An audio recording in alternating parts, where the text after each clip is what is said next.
Hello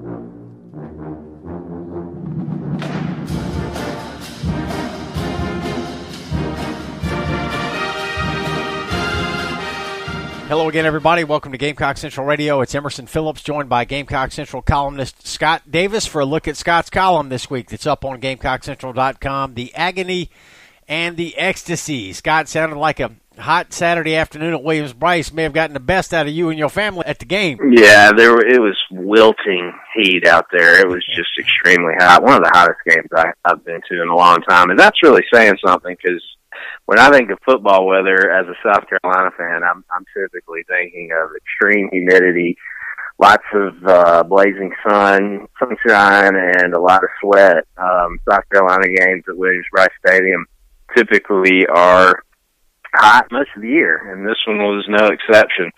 It was very hot, kind of a listless crowd filing in at the beginning of the game, and the Gamecocks did not give them much to work with for most of four quarters in that game. The crowd never really got into it until right at the very end. There were signs of life when Louisiana Tech was driving down 14-13 with, 2 minutes left in the game, as the crowd tried to rally a very tired defense at that point. But other than that crowd never really got into it, and it was hard to blame them, because the Gamecocks just could not get anything going on offense with any consistency.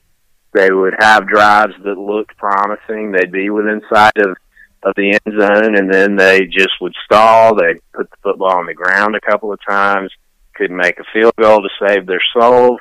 It was just a very strange day at Williams-Brice Stadium, but ultimately the Gamecocks came away with a very hard-fought win, an unexpectedly hard-fought win, and as a result, the crowd ended up leaving the stadium in a very jubilant mood, which I don't think anybody expected was going to be the case with Louisiana Tech in town. Yeah, the Gamecocks shut out for 3 quarters against Louisiana Tech on Saturday, and that combined with the heat sent a lot of people to the exits before the game was over, Scott. The place was far from full by the time the game ended. There's no doubt about it, and I defend South Carolina fans to the death. Everybody who reads my column regularly knows that. But it wasn't a great performance by the South Carolina faithful on Saturday, and I can't really blame them. I think that Kentucky game, talking to a lot of different, lifelong hardcore Gamecock fans, I'm not sure we still know the full damage that entire weekend did to the South Carolina faithful. It just really, really took the wind out of the sails of South Carolina fans. And so that showed the following week, this past week, against Louisiana Tech. You had a fan base that came to that game pretty demoralized, if they came at all.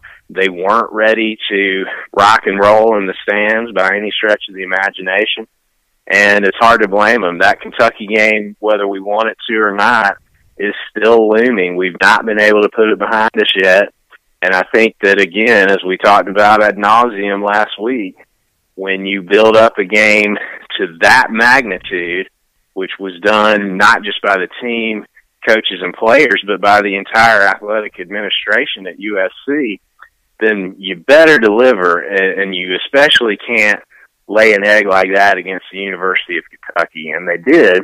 And as a result, I think this fan base is still trying to find its way back into a way to support this team in 2017. Scott, your mother-in-law couldn't watch the field goal at the end by Parker White? She could not, and I understood. I mean, that if you were in the stands when that kick was being lined up, Louisiana Tech called 2 timeouts to prolong the agony before the kick was even made, and it was truly excruciating, and everybody in the stands felt that. I think typically when you're lining up for a 31-yarder, that's in major college football typically going to be a chip shot, 97, 98% of the time. That's going to go through the uprights. So usually when you make a play like South Carolina did to get the football in that position, a 41-yard heave from Jake Bentley that probably had no business being caught, but just a great play by Brian Edwards to come down with that. usually there'd be jubilation and ecstasy and exuberance in the stands because you would have felt like almost certainly you just won the football game with that play. But with the way things have gone for South Carolina kicking the ball this year, there wasn't anything but that kind of feeling in the stadium. It was more a feeling of, is this really going to happen again at this point in the football game? And until that thing went through the uprights, I don't think a single person in that stadium was happy, excited, or anything of the kind. And so I think that's kind of why there was such a release of emotion when that game was over.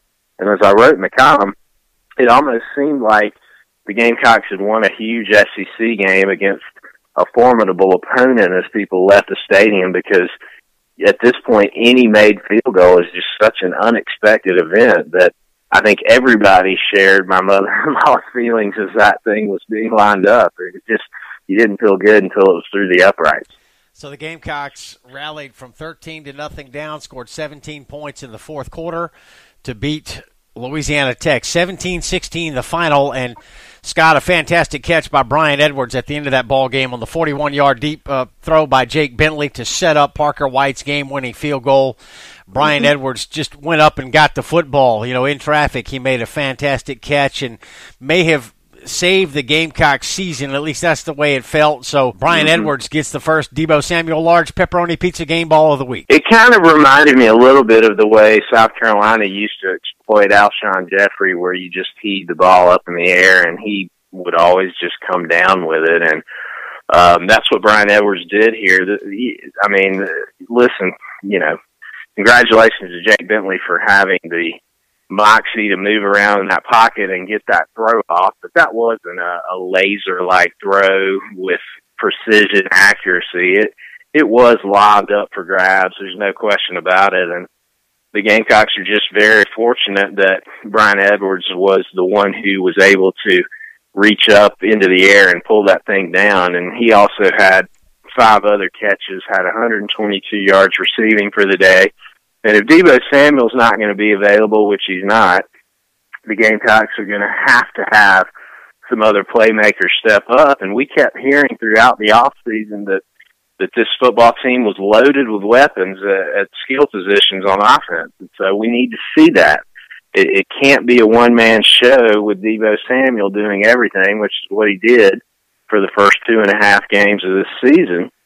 So if this offense is going to have any hope of making some noise, especially now that SEC play is really beginning in earnest, then they're going to have some playmakers step up. And at least in this game, Brian Edwards did that, and he needs to keep doing it every week, and so do a lot of other guys who play offense for South Carolina. Gamecock Central Radio, Emerson Phillips with our columnist Scott Davis. Check out Scott's piece on the site this week. It's the Agony and the Ecstacy. Download the Gamecock Central Radio app on the App Store and on Google Play. We got this free phone app that allows you to listen to our podcast on your cell phone or mobile device. Subscribe to our podcast. Search for Gamecock Central Radio on iTunes, SoundCloud, and other popular services, or just visit radio.GamecockCentral.com. The app is free. Our podcasts are free. Download the app today, and be sure to take advantage of the Gamecock Central hotline. We got this new phone number set up that allows you to call in and be a part of our Gamecock Central Radio podcast. Call in, leave a question about Gamecock football or a future opponent, and Wes Mitchell or Chris Clark will answer your question on the Gamecock Central Game Day podcast. The phone number is 803-497-9058. The Gamecock Central hotline, 803-497-9058. Call in, leave us a message, and we'll play a recording of your voice on a future edition of Gamecock Central Radio. So, Scott, Brian Edwards gets the first game ball of the week. Tyson Williams, running back out of Sumter County, who didn't get a carry in the previous week, the loss to Kentucky, and that left a lot of the Gamecock fans scratching their heads. Well, he was heavily involved on Saturday, and he gets a game ball. Yeah, it was very strange the way they came out. I would never suggest that this was the case, but it was almost like the Gamecock offensive coaching staff had been listening to fans complain about that all week and were responding accordingly. It just felt like almost as though they were saying, oh, you really wanted Tyson Williams? Well, we're going to get him to you over and over and over again. He just kept getting the football in the first half and made good things happen when he did, which only continues to make you wonder why in the world it took so long to begin to incorporate him into the game plan for this offense. He pretty much closed down that game on the road in Missouri. You come home against Kentucky in what has been billed as the biggest game of the Will Muschamp era, and he doesn't get a carry, which makes very little sense to most people who follow South Carolina. So he got a lot of carries and did a lot with them in the first half, especially of the game. He ends up with 95 yards, almost gets 100, and looks very good doing it. So going forward, especially with Rico Dowdle getting a little banged up in the second half, one would imagine that he's going to be the primary ball carrier for South Carolina, at least for the foreseeable future. But, you know, who knows? I mean, based on what we've seen so far, we don't really know who's going to be carrying the football from week to week for this team, but you'd like to see them settle into some kind of routine, a 1-2 punch of some sort.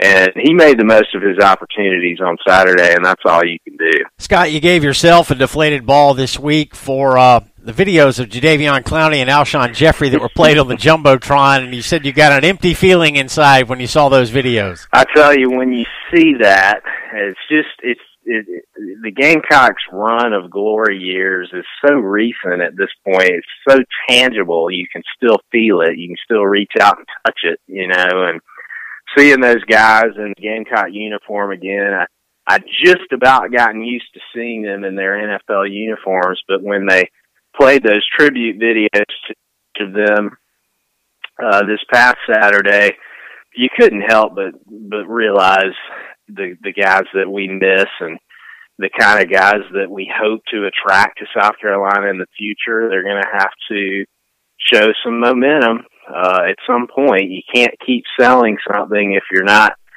showing results on the field, and no matter how good at recruiting this staff is, and they're very good, which is one of the main reasons they were hired and assembled to lead South Carolina, you've got to show some results. And so I think South Carolina fans right now are feeling a little trepidation about the future. It's certainly understandable. And when you see guys from the recent past like that, it only reminds you of the types of players that you probably don't have right now. And hopefully you will be getting in the future. And as I said, to do that, South Carolina has to have some kind of momentum in 2017. So right now they're 3-1.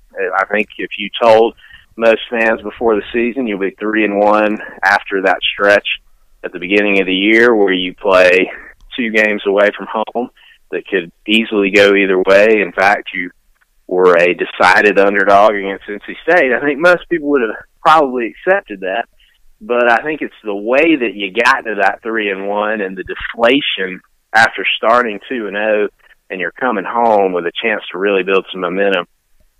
Then you have that disappointment against Kentucky, and then you barely survive against Louisiana Tech. So I think that's the reason why you may be 3-1, but you don't feel joy throughout Gamecock Nation right now. Yeah, I get a bit of an empty feeling when I see Jadeveon Clowney, Alshon Jeffrey, DJ Swearinger, other former Gamecocks making plays in the NFL on Sunday. I get that same feeling, Scott. So, Scott, you take to task this week members of local media for criticizing Gamecock fans for not producing a rabid environment for this game against Louisiana Tech. And I appreciate that, Scott. You know something, Emerson? This is something that has bothered me forever. I just don't understand it, and I'm never going to understand it. And so let me preface what I'm about to say by saying the following. I think that most Gamecock, not most, I think there's a significant number of Gamecock fans who believe there's some sort of conspiracy in the media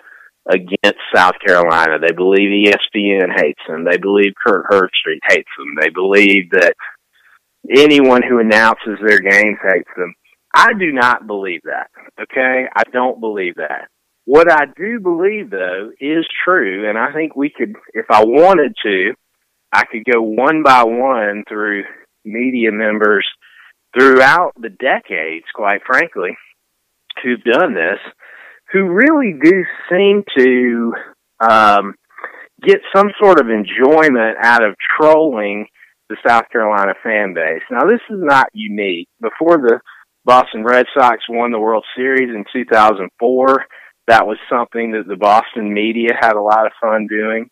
The Philadelphia media does this to fans of all four of their major professional sports teams. So it's not just the University of South Carolina whose local media seems to genuinely want to antagonize their fans, but I do think in college sports it is somewhat unique. I just simply don't see the local media really almost in a state of war with the fans of their local team, quite like South Carolina's local media often seems to be. And this past week we had yet another classic example where you had some members of the local media, some of whom have been covering this team for literal decades, who felt that the major story Saturday was that South Carolina's fans weren't as dedicated as they should be and hadn't shown up in droves to watch this team play Louisiana Tech when it was almost 90 degrees at kickoff, and when South Carolina had just endured, without question, the most deflating, disappointing loss, certainly of the Will Muschamp era, probably of the last 10 years or so. And to me, that just makes no sense, because the one thing that has been constant throughout the entire history of South Carolina football has been that the fans show up week after week. They're always there, and they support a team. Whether you like it or not, the facts just simply show a team that does not deliver. They don't deliver year after year. And these fans continue to support them. And I'm one of the people who does. And so to hear that you are part of the problem, if not the greatest part of the problem, just seems so absurd to me, so out of line with what's actually true, and really pointless. You really think it's going to be rocking on Saturday at 3:30 for Louisiana Tech when you just had the most deflating experience as a fan probably in the last decade, when you're being asked again to get your hopes up for this program and you get disappointed in that manner? I just don't understand how the fans always seem to find themselves with a target on them from some members of the local media who have no idea what it's like to actually be a fan of this program. And it does bother me that that keeps happening. I guess at some point I need to just accept that and get used to that and understand that if you're a fan of South Carolina, that's just part of the burden that you're going to have to carry among many others. But it remains inexplicable to me, and I had to point that out. Plenty more game balls and deflated balls in Scott's column this week. Scott Davis writes that the Gamecock season looked dead, but then the late catch by Brian Edwards and the Parker White field goal brought the season back to life. Scott, no shame for the Gamecock fans who chanted Gamecocks on the way out of the stadium Saturday. Gamecocks needed a win, and it wasn't pretty, but they got it. Yeah, absolutely. I think that the fans are going to celebrate probably in a rational fashion any win that we get this season. I think we know that looking at the rest of the schedule, wins may not be easy to come by for this unit. Still a lot of young players, still a lot of uncertainty with what the identity is on offense. And so we're going to celebrate every win as they come, and even if it's a one-point win at home over Louisiana Tech, it's worth celebrating, especially in the fashion in which that game was won, because as I wrote in the column, if you were sitting in the stands, it had already been determined that this game was going to be one of those typical South Carolina football disasters that unfortunately we've gotten all too used to seeing at Williams-Brice Stadium. And somehow or another, South Carolina was able to pull that thing out and do so really in unexpected fashion, considering what's been happening with the field goal kicking this year. So absolutely that was worth celebrating, because it felt like it came out of nowhere. And so I was happy walking out of that stadium. So was everybody else that was there. and I don't think anybody needs to apologize for that. Gamecock problems compounded by injuries that are mounting as we reach the midway point of the season. Scott, good column this week. We appreciate your time. Thanks for joining us on the podcast today. Always a pleasure, Emerson. Talk to you next week. All right, that's Scott Davis, our columnist here on Gamecock Central Radio. Scott's a Gamecock fan. He's a Gamecock alum living in Atlanta, and he brings us a fan's perspective each week here on Gamecock Central. Check out his column this week. The headline is The Agony and the Ecstasy. And for Scott, I'm Emerson Phillips. Thanks for being with us on GCR.